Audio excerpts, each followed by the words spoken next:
তো আমার কাছে অনেকেই জিজ্ঞেস করছেন আমার এই যে হাতের পোড়াটা দেখাও, হাতের পোড়াটা কিভাবে পুড়ছে। এই যে ঠোলা উঠে গেছে, ফুল লাল হয়ে গেছে।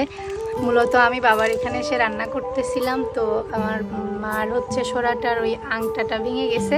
আমি উঠাতে গেছিলাম আর তরকারি কিন্তু ফুটতেছিল।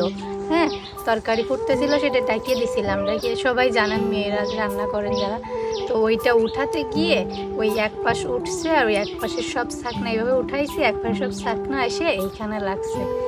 তো অনেকেই জিজ্ঞেস করছেন, আবার কেউ খারাপ কিছু ভাইবেন না, তার জন্য আমি ক্লিয়ার করলাম আর কি। এই যে দেখেন একেবারে ঠুসা উঠে গেছে আর প্রচুর, আর একটু জায়গাটা তো পাতলা, প্রচুর পরিমাণে জ্বালা করতেছিল। আমার আগেও পুড়ছে এই যে এইখানে, মানে আমার এই হাতটা কালো কিন্তু এই রান্না করার জন্য, এই হাতের থেকে এই হাত কিন্তু কালো। শুধুমাত্র এই সেকা লাগে রান্না করার সময়। এই হাত সবার কিন্তু ডান হাত শক্ত হয়, কাজ করতে করতে এই ডান হাতটা কিন্তু শক্ত হয়ে যায়। হ্যাঁ, আর ওই মানে যখন সেকা লাগে এরকম কালো কালো, আমার একটু বেশিই সেকা লাগে মনে হয়, কেন জানি না। তো হচ্ছে না, আমার বাসায় ওরকমটা হয় না। আর এখানে আসলে আমার হাত পাশ চেহারাও চেঞ্জ হয়ে যায়, যেহেতু গ্রাম ইয়েদের রান্না করতে হয়, বুঝতেই পারতেছেন।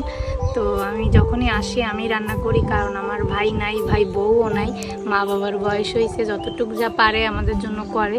এজন্য আমার কখনো মানে আশা করি না যে আমার জন্য কেউ রান্না করবে। আমি যখনই আসি আমার রান্না করতে হয়, রান্না করে তারপরে খেতে হয়। যেটা রান্না করে সেটা তো থাকেই, তা বাদেই যে আমি যদি এক্সট্রা কিছু রান্না করে ভালো মন্দ হইলে মনে করেন যে রান্না করতে হয়। তো যাদের ভাই নেই, তারা ভাই বউ নাই বা কেউ এইভাবে মা বাবা জোয়ান নাই, তারা অবশ্যই এই মর্মটা বুঝবেন। তো কি বলবো, আর আসলে সবার কপালে সবটা থাকে না আর কি, এই জন্য রান্না বান্না করে খেতে হয়।